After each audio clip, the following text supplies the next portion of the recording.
brain lights up. It's called Area 44. I don't know if you've heard of this or not. It's a muscle in your brain. You all have one. It's about this big.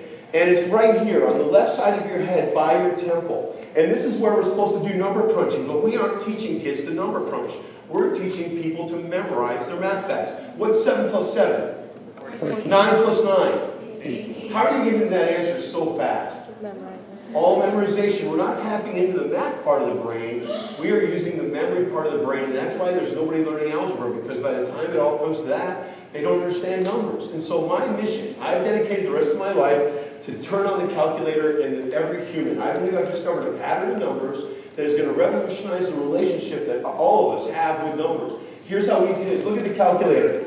Just look at the digits. Go ahead and do it super clear. Get all the numbers out there except for the calculator. Everybody, take a look at the calculator and then just look away for a second and answer me this. How many digits are on a calculator? 10. Is there a 10 on a calculator? No. But every one of us, including our teachers, parents, all of us, learn to count like this. 10 fingers. 1, 2, 3, 4, 5, 6, 7, 8, 9, 10. You've all done that. That's wrong. It's cool if you need to count your fingers, but if you want to think like a calculator, when you turn on a calculator, what does it always start at? 0. The only reason a calculator works is because it starts at 0. So if we want to turn on our calculators, we have to start at 0. So we have 10 fingers, and there's 10 digits. 0, 1, 2, 3, 4, 5, 6, 7, 8, 9. It's really 0 through 9. These 10 digits, 0 through 9, are the most powerful language on the planet Earth. They're the most precise. They're the most used. I travel the world visiting schools, doing company shows, corporate events, all kinds of things.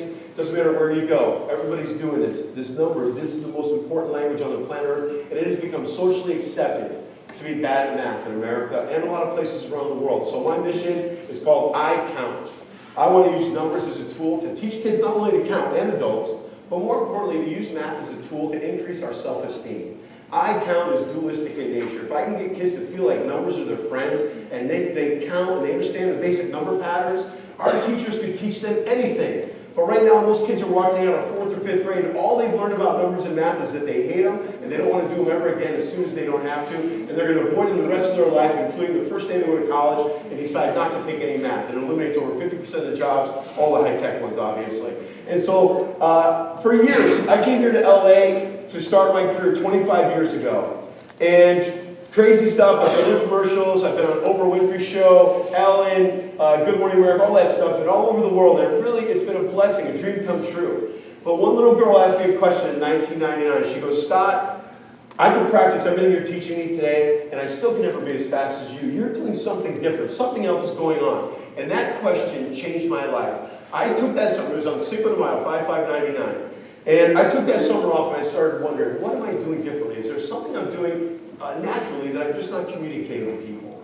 And I took the summer and I ended up inventing a calendar and got distracted about math. Anyway, I'm going to introduce the calendar on 9/9/99 to save us from Y2K. Remember, it was going to blow us up. And it didn't go over too well, but that day I was going to introduce it was 9/9/99. And I got to play golf with Alice Cooper that morning in Phoenix, Arizona. And we're on the 18th green, and Alice says to me, because he runs our Bible study, and I was really upset about my calendar not coming out that day on 9/9/99. He goes, Scott, don't worry, everything happens for a reason. He goes, hey, we're on 18. I wrote a song called 18. 1 plus 8 is 9. Today's 9/9/99. How come 18 adds up to 9? I said, Alice, that's easy. Any number times 9, the answer will add up to 9. 3 times 9 is 27. 2 and 7 is 9. 4 times 9 is 36. 3 and 6 is 9. He goes, okay, I don't care. And I'm driving home. I'm wondering why. Why is this, right? And then it hits me at 9/9/99, at 9 o'clock in the morning. I'm looking at my calendar. I invented a 13-month calendar. So 13 is my lucky number. And I looked at the number 13 and my brain did this. 1 plus 3 is? 4.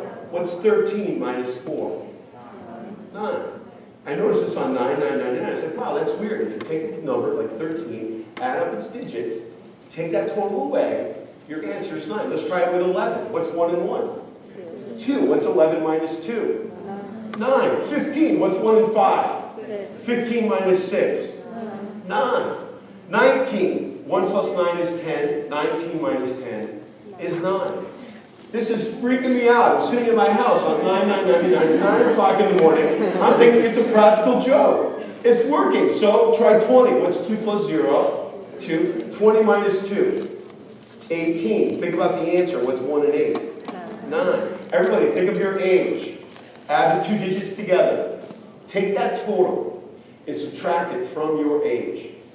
And now the answer you get should be a number that adds up to 9. Did it work for you? If it didn't, you need to visit my website. Okay, so I promise you it's 9, okay? So this really blew me away. I'm the keynote speaker at National Math Convention. I explained this to them. I don't get much response, but I believe it's chapter 0. This is the missing chapter in arithmetic. All these wonderful speakers that came up here tonight, they have dedicated their lives to figure out a way to communicate these amazing ideas of nature and how they are all hidden in these numbers and make it digestible for kids, to make it fun.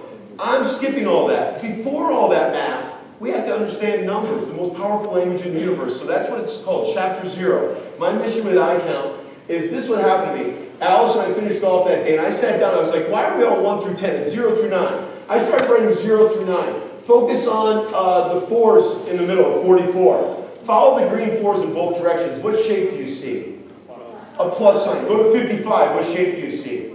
This matrix is starting at 00 and it goes to 99. I wrote this out just haphazardly on 9999, and I didn't realize the potential, but I've discovered 216 patterns in this matrix that if you give any child in the world, not just in America, 10 crayons for the 10 digits, 0 through 9, and you let them complete this coloring book, they will be fluent in the language of numbers. They won't have memorized the thing. They'll understand numbers and feel like they're a mathlete. They'll feel like numbers are no big deal. And now we can teach our kids the rest of math. So if you have a 9-year-old kid at home, my goal is to reach every 9-year-old kid on the planet Earth so that when they're 9 years old, every number they see goes back to their age, the number 9. And they will wire their brains with these patterns, and they'll feel like every number is their friend. They're going to wake up at 10 years old, learning and understanding numbers, and being excited about learning more math. So that's my mission. One last thing I want to share with you. I've been to schools all over the world. I'm doing some tomorrow here in LA, right, for Teach for America, I think. And at the end of the shows, all the kids get a card from me, and they write down their name and their birth date. And I get to meet every child that I do a show for. 300-400 kids at a time. They all get online. I get to meet every one of them, shake their hand, say hi to them. And on the card, they write down their birth date. And I'm also a human calendar. So you can tell me a date, and I can calculate what day of the week that it was on. So I figured out for the kids, circle what day it is, and then autograph it. And now they have to go home and ask mom and dad if they were born on a Friday. And it gets them thinking about how did this guy figure that out. So just for fun, pick a birthday, tell me the month, day, and year. November 14th, 1984. That was a Wednesday, right? About 3:30. All right, let's try something else. No? All right, we're going to time. One more, come on. Okay, somebody old. Yeah, there you go. You don't raise his hand. It was set up. Sorry, go ahead. I know I'm over time, by the way. The zeros tell me that, okay? Thank you. Sorry. That was on April 3rd, 86, you said, right? So that was on a Thursday. You turned 21 in 2007 on a Tuesday, bummer. This year's Friday, all right? So, if you guys are interested in what I'm doing, I'm on a mission to change the world when it comes to numbers. I love math, but it's not actually math, just so you guys know. It's maths, M-A-T-H-S. The rest of the world says maths, because mathematics is a plural word. We're just so lazy as Americans, we don't even say it right. So, I think we can change the name to maths, we can change our attitude, get more teachers in place, really make a difference, get the parents